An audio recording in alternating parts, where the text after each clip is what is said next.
to find time for ourselves. And honestly, the moment you wake up is kind of the best time.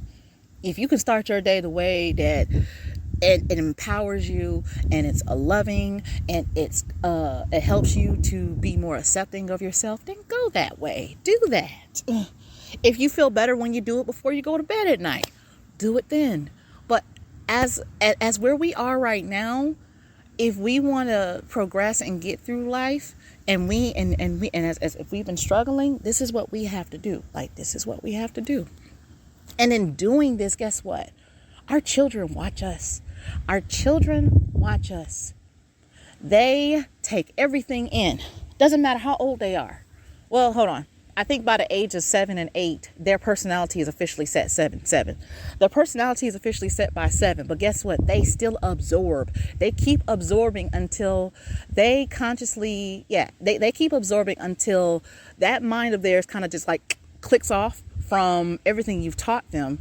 Because now at this point, by the time they're 11 and 12, they take everything you have taught them. They take everything that society has taught them. Because by then they're consciously making their own decisions. They're consciously seeing and watching what their actions and their consequences are going to bring them.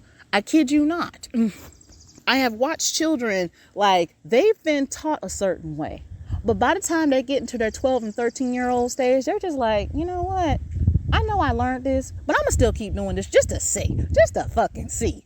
Honey, they trying out their own power right now. They trying to see if what was taught to them is really going to happen, or if what they think might happen. That's where they in that phase right now. And as adults, it is our responsibility. Well, I would say it's our responsibility first is to ourselves. But because I am a caretaker and a nurturer, and I look at everything and I pay attention to everything I do, because I do have so many children around me, I let them see the process. It ain't pretty. It's not pretty. But it ain't supposed to be pretty. They're supposed to see you still moving, going, and trying, and doing what you need for you. Because to them, and I have to say it because to them, it looks like magic. It looks like superheroism. It really does. Like, we want to downplay having mental and emotional health as something that's not extraordinary. But guess what? It is. Because in your first 10 years of your life, all you got is emotion to deal with. That's all you got. Some young people are very introspective at a young age, and they're like, okay, I know I like this. I'm not sure why I like this, but I like this. They can tell you that. They're not sure how to explain it yet. And that's where we come in, and we can break it down a little bit better for them. By age 10, then they're just like, they have a lot more words. They have more world inside of them, and they can physically and verbally explain shit to us a lot better. The first 10 years of your life, you're all emotion. And I hate to say this, but a lot of us are still in that emotional phase. A lot of us have not grown up. And guess what? I'm going to throw my hand up on this one too. I'm there with you. You ain't by yourself. None of us are by ourselves. None of us are by ourselves. Okay? Is there anything else I wanted to say? No, I don't think so. Good girls and good guys do not finish last. If you want to accept defeat, be my fucking guest. Because whatever you agree with, I'm right there around 100% backing you up. In my head, I'm not going to say that shit to myself. Out loud, I'm not going to say that shit to myself, because I have seen how I've been winning. And it feels great. It feels good. I'm still going through the phase of when I tell people no, that it's not my responsibility to take on your shit. It's not my fucking responsibility. Some days it'd be like a firm no. Other days it'd be like, I want to help, but I know I have to say no. That's where I'm at right now. So some days it feels great, some days it don't. But I can tell you right now, I feel 100% a lot better than where I was years ago. I'm 32. I'm out here doing the best I can emotionally and mentally to level myself up, excuse me.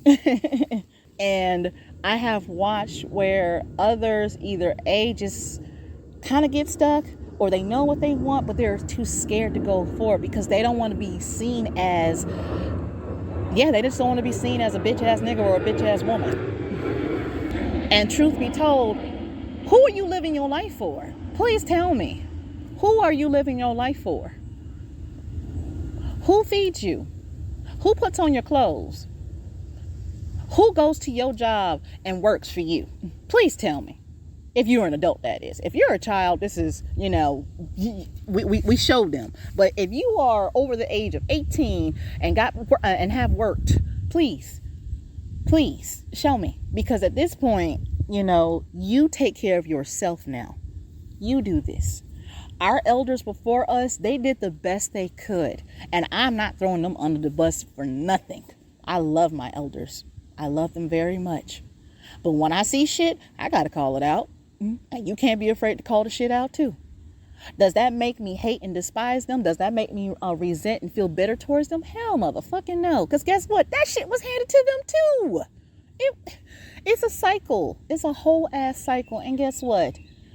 I'm going to step up and I'm going to step forward. I'm going to break this fucking cycle. I am. And if you choose to do that shit for yourself, motherfucking great. I applaud you. Okay? I fucking applaud you. Because you're doing this for you. You're showing yourself that you have the capacity to grow. You have the capacity to do better for you. You're willing to live for yourself. You're willing to do for yourself in a way that most people won't even do for them. Okay? So, yeah, I'm officially done now. I'm sorry. I thought I was done, but I guess I'm done now. So, good girls do not finish last. Good guys do not finish last. If you want that shit, you can accept that shit, say it inside your head, but don't bring that shit over here. Anywhoosies, that's it for me. This is Ashton McCauley, Shaman Life Coach, and y'all have a lovely day.